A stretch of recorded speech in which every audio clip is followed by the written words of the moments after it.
حضرت علی ہی کا فرمان ہے کہ جس شخص نے ایک فرض روزہ چھوڑ دیا، کیوں کہتے ہیں رمضان کا مطلب ہے جل جانا، کس چیز کا جل جانا؟ صلاۃ الاوابین حین ترمز الفصال، نیک لوگ ایک نماز پڑھتے ہیں کب؟ جب اونٹ کے پاؤں جلنے لگیں، اونٹ کے پاؤں جب جلنے لگیں، اونٹ کے بچے کے پاؤں جب جلنے لگیں۔ تو رمضان میں جل جانا، اس کا روزے سے کیا تعلق ہے؟ اس کا روزے سے تعلق یہ ہے کہ 360 دن سال میں ہوتے ہیں چاند کے لحاظ سے، 330 دن کے گناہ اللہ رمضان کے روزوں میں ہر روز میرے آپ کے گناہ جلاتا ہے، جلاتا ہے، جلاتا ہے۔ بھوک لگتی ہے ایک آگ بنتی ہے، پیاس لگتی ہے ایک آگ بنتی ہے۔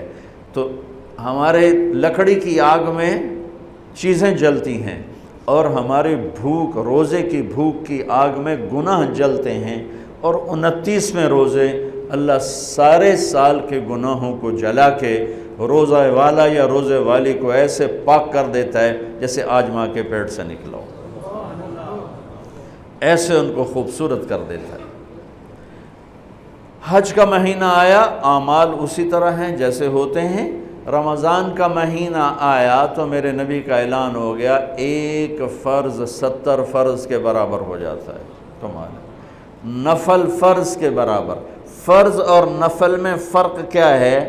حضرت علی ہی کا فرمان ہے کہ جس شخص نے ایک فرض روزہ چھوڑ دیا، پھر قیامت تک اس کی قضا میں نفل روزے رکھتا رہا، تو ایک روزے کا یہ سارے روزے بدلہ نہیں ہو سکتے۔ ایک نماز چھوڑ دی اور پھر اس کی قضا میں قیامت تک نفل پڑھتا رہا، تو فرض نماز کی ایک رکعت کے ایک سجدے کے برابر بھی نہیں ہے۔ فرض میں اتنی طاقت ہے۔ تو اللہ کی رحمت کیسے متوجہ ہوتی ہے کہ رمضان کے مہینے میں اللہ فرماتے ہیں میرے محبوب کی امت ہے، ایک فرض کو 70 کے برابر کر دو، اور پھر فرماتے ہیں نفل کو فرضوں کے برابر کر دو، اور پھر فرماتے ہیں جو رات کو تراویح پڑھے گا، دن میں روزہ رکھے گا، آخری رات اسے ایسے دھو کے پاک کر دوں گا کہ اس کے ذمے گناہ کا ایک ذرہ بھی باقی نہیں بچے گا، سب گناہ اللہ تعالیٰ اس کے معاف فرما دے گا۔ اور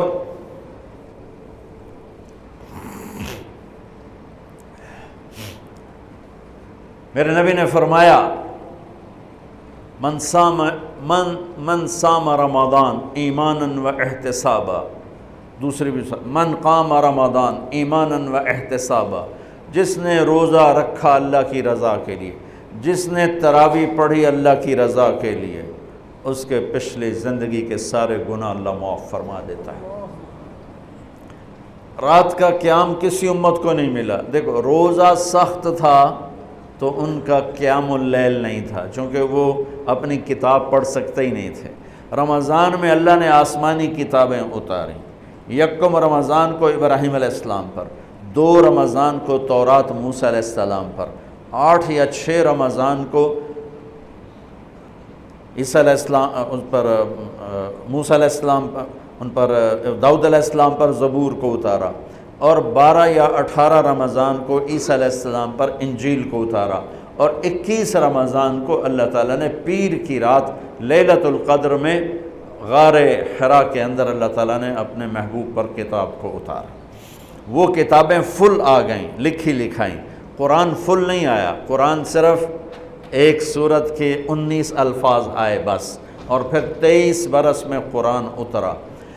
کتنے انبیاء ایسے گزرے ہیں جن کے پاس جبریل زندگی میں ایک دفعہ آیا، زندگی میں جبریل ایک دفعہ، اور ایک سے لے کر آگے کوئی تعداد مقرر نہیں ہے، 100 دفعہ 200 دفعہ، لیکن آپ حیران ہوں گے ہمارے نبی پر جبریل 23 برس میں 24,000 دفعہ آئے، 24,000 دفعہ، جو ایک عجب العجائب ہے، عجب العجائب ہے۔ تو میرے بھائیوں، رات کی تراوی، دن کا روزہ۔ تراوی میں کیا ملنے والا ہے؟ میرے نبی کا فرمان ہے ہر سجدے پہ 1500 نیکی، ہر سجدے پہ 1500 نیکی۔ تھوڑی اپنی کاروباری مصروفیت گھٹاؤ، اپنی کاروباری مشقت گھٹاؤ، اپنے ملازموں کی بھی مشقت گھٹاؤ تاکہ وہ تراوی پڑھ سکیں، روزہ رکھ سکیں، بشاشت سے پڑھ سکیں، اور اللہ کا فضل ہے ڈھیلے سے ڈھیلا حافظ بھی ہو تو 1.5 گھنٹے میں سارا کچھ نمٹ جاتا ہے۔ اتنی سی ہمت کرو میرے بھائیوں کہ افطاری میں تھوڑا کھاؤ۔ اگر تم پہلوانوں کی طرح شروع ہو گیا نا، پھر تو تم سے عشاء بھی نہیں پڑھی جائے گی، تراوی تم نے کیا پڑھنی۔ روزہ جسم کی فالتو چیزوں کو جلاتا ہے، روزہ ایک قوت پیدا کرتا ہے ایمانی شیطان کے خلاف۔ وہ کیسے پیدا کرتا ہے شیطان کے خلاف؟ اللہ تعالیٰ حلال کو بھی حرام کر دیتا ہے۔ جب بیوی کو بھی شہوت سے دیکھنا حرام ہو گیا اور یہ اس پہ قابو پا گیا تو اوروں کی عزت کو یہ حرام نظر سے کیوں دیکھے گا؟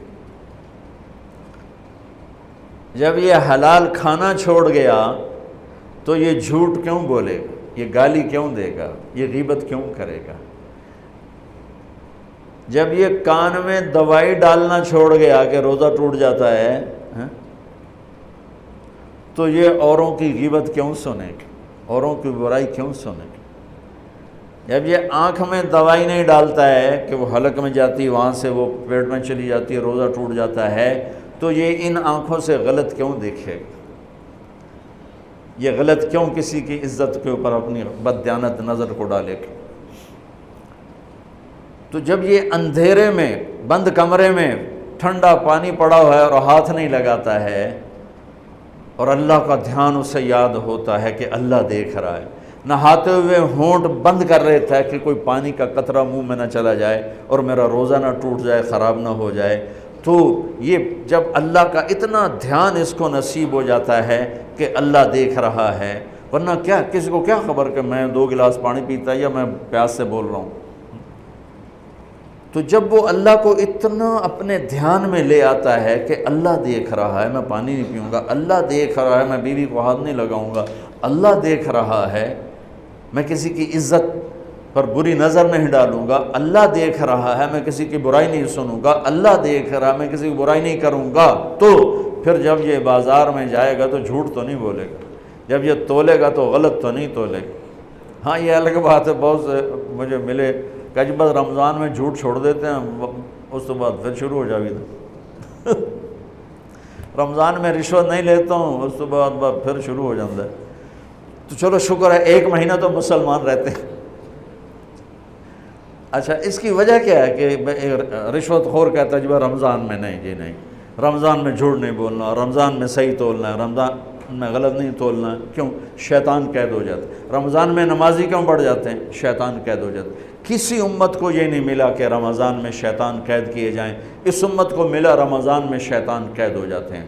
کسی امت کو یہ نہیں ملا کہ رمضان میں جہنم کے دروازے بند ہو جائیں، اس امت کو ملا ہے رمضان میں جہنم کے دروازے بند ہو جاتے ہیں، جنت کے دروازے کھل جاتے ہیں۔ کسی امت کو یہ نہیں ملا کہ ان کے لیے ہر مخلوق دعا کرے، رمضان کے مہینے میں اس امت کو یہ ملا ہے کہ ان کے روزہ رکھنے والوں کے لیے چونٹیاں بھی دعا کرتی، پرندے بھی دعا کرتے ہیں، مچھلیاں بھی دعا کرتی ہیں، ہوائیں دعا کرتی ہیں، ہر شے دعا کرتی ہے روزہ رکھنے والے کی۔ اس امت کو ملا۔